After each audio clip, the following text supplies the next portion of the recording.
Welcome to After the Flag in Mugello, where I think it's fair to say that MotoGP fans experience a Sunday they weren't expecting. Now, before we get on to the race, I think we should first of all look at what happened in the Sunday morning warm-up.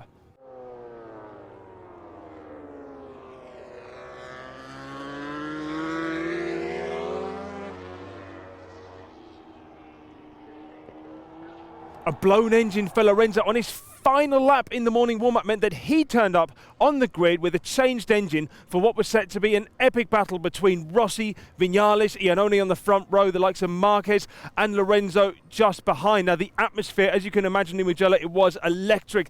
The track was covered in yellow smoke, and you know what? We did have some great battles out there, but also more smoke.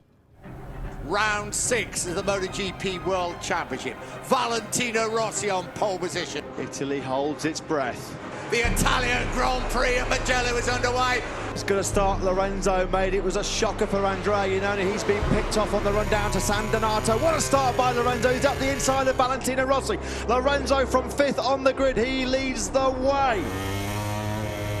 Couple of crashes at the back of the field. Alvaro Bautista, Jack Miller and Loris Baz. Here comes Valentino Rossi, side by side into San Donato. Oh, Rossi's running wide.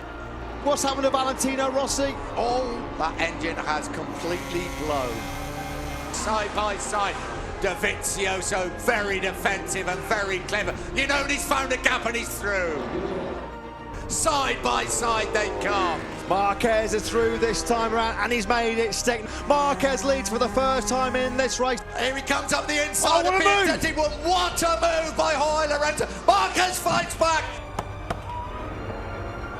Lorenzo's got it on the line. Unbelievable. What a finish here in Mugello. Lorenzo wins. Iannone 3rd. I tried to escape all the race, pushing so much in the change direction, using a lot of energy. So I spent so much energy that I thought that maybe I didn't have the enough energy to fight with Marc for the victory. With him behind, maybe he saved more energy, so he was more powerful at the end. But my lucky was the engine, this time. I was on the limit every lap, and then in the end I tried to attack. I tried my 100%. In the end, on the last overtake, I thought, I don't know if I will win, because we are losing too much on the acceleration. It's like this, no? In Mugello sometimes happen. This time, I think both we did a good race, and I think the show was one of the best races of the year.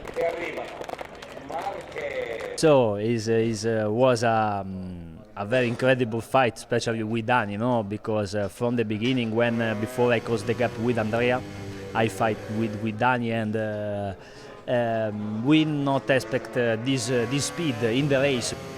Unfortunately, on the lap 6, the bike started to have a problem, and unfortunately, I remain in neutral because the clutch didn't open. Maybe because the engine started to seize a little bit, and it's for that reason that I go wide.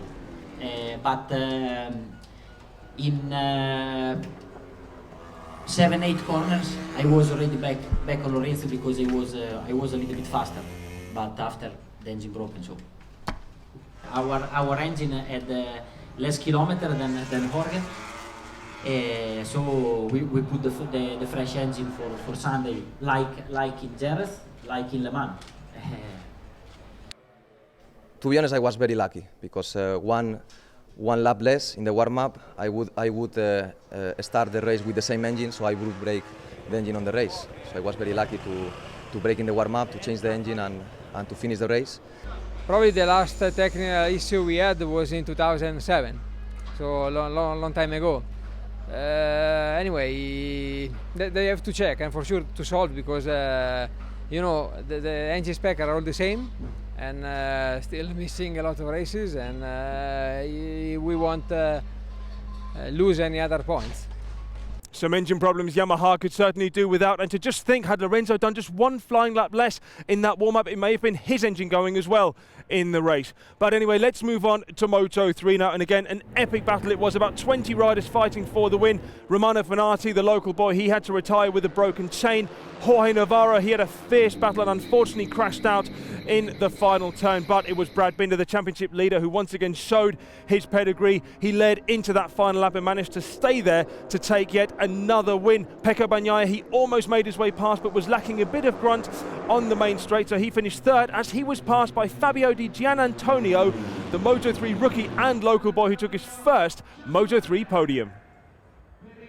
And then on to Moto2, a slightly crazy situation, a restart after a Xavi Vierge crash, but this fast restart procedure, some riders got confused, got penalised and then sent to the back of the grid for the actual restart. It was a 10-lap race in the end, a sprint won by Johan Zarco after an incredible battle with Lorenzo Baldassarri. I think it's fair to say the Moto2 battle of the year. And then there was Sam Lowes, the pole sitter. He didn't start quite so well, but he did manage to fight his way past Tom Luthi to round out the podium.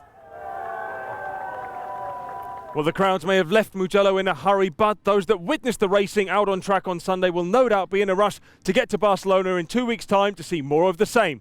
See you then.